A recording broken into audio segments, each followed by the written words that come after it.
From the home of the three-piece combos, Pugilism Company, this is Reed, BBS,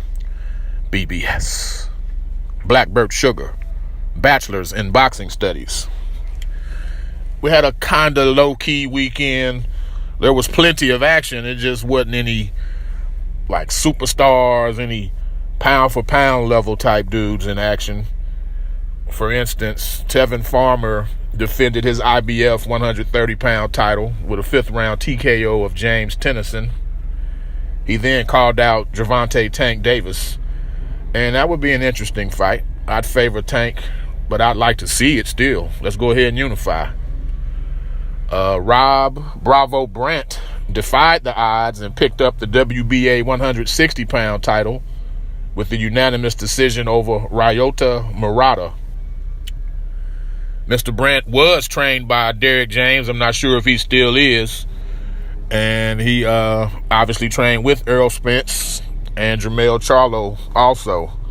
Not sure what's going on with that, but congratulations, Bravo Brandt, for bringing home that title, bruh. Demetrius Boo Boo Andrade won the vacant WBO 160-pound title with a unanimous decision over Walter Kaltendakwa. 3 knockdowns for Boo Boo. He was bouncing old boy off the canvas like a basketball, which segues into the most talked about fight of the weekend. Chris Paul versus Rajon Rondo. The Lakers had their home opener Friday. Bron's first official home game as a Laker. My boy Bron. They played the Houston Rockets. So James Harden made a hard yet clean basketball play on the young buck, Brandon Ingram. Ingram's light in the ass. He's like 7 feet, 180 pounds or some shit. And Harden bumped him, and Ingram wound up on the floor, and in like the first or the second row, he didn't appreciate it. So he got up, he pushed Harden in the back, and all hell broke loose. Most notably, CP3, that's Chris Paul, and Rondo, who've never liked each other. So they got in each other's face, and depending on what video angle you've seen, Rondo spit on Paul, or Carmelo Anthony's saliva incidentally got on Paul. Either way, Paul snapped. He put his finger in and on Rondo's face, and then Rondo landed a nice southpaw cross, man.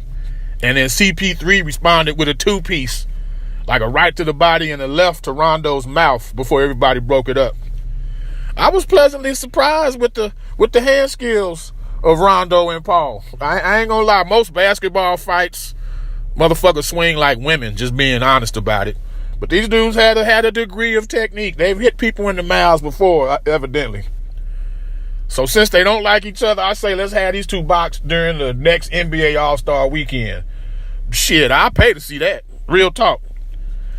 But getting back to actual, real live boxing, I'm not liking the pettiness, man, that I'm seeing lately. Everybody's on some petty-ass, hater-ass shit. Everybody drinking haterade. Eddie Hearn, he says he'll give Wilder 50-50 if the Fury fight does 1 million buys, though he doesn't expect it to. He thinks 65-35 split is fair, and if the pay-per-view flops, he said Wilder should settle for 80-20. Quit being petty, man. Why are you talking on this fight that does not involve you? Quit being petty, Eddie Hearn. Of course, he goes on. He agrees with Bob Arum that Showtime will eventually follow suit with HBO and fold up shop. Now, last time I checked, Al Heyman's PBC stable is larger than all of theirs. It's larger than Top Rank stable. It's larger than Eddie Hearn's Matchroom stable, and it's damn sure larger than Oscar De La Hoya's Golden Boy stable. What this amounts to is promotional penis envy. Who's got the bigger boxing dick? Basically, that's what that shit is about. And it's petty as hell, man. Ernie's even throwing shade at Floyd for not allowing him to co-promote Gervonta Davis, saying he could get him 3 times more money and make the Farmer fight happen immediately. Man, back up, bro. Now you're causing rifts, or trying to cause rifts, between Davis and his promoter Floyd in the process. And then speaking of Floyd, man, First of all, he's flexing like he's a confidant of Al Heyman. He's speaking on other people's fights. Oh, well, we're not gonna allow Errol Spence to do this or that or the third just yet. Pump the brakes, Floyd.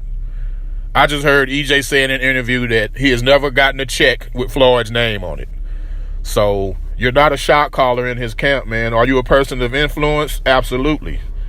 Young fighters would be a fool not to be influenced by your hustle. I'm not knocking that.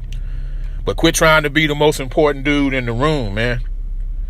Quit trying to be that guy, trying to stay all into the know. Like, hey, I know what's going on. And Al Heyman isn't confiding in you. There's just no fucking way. Al Heyman is top-notch businessman. And just the way Floyd spends his money and flaunts it, that's so against who Al Heyman is as a person. So there's no way he's going to confide in Floyd the way Floyd is making it seem like he is. That's just not going to happen. But with that, Floyd's hating on Canelo's shine. He's been out the limelight, realizing just like the sport of boxing did well before him, the sport of boxing will be just fine after him. So what? I'm not even saying you got to be happy that Canelo signed the deal he did, but why the need to come out and point out, oh, I make more than that in one fight? What does it matter? 350 million, 365 million. What is it about Canelo's contract that bothers you, dog? I don't get the pettiness. All the belts Floyd's won, the hundreds of millions of dollars he's accumulated, the cars, the property, the jewelry, the businesses. Why the hell did it bother you that Canelo Alvarez signed a contract like that? We could all afford to, especially in boxing, stop being so damn petty, man.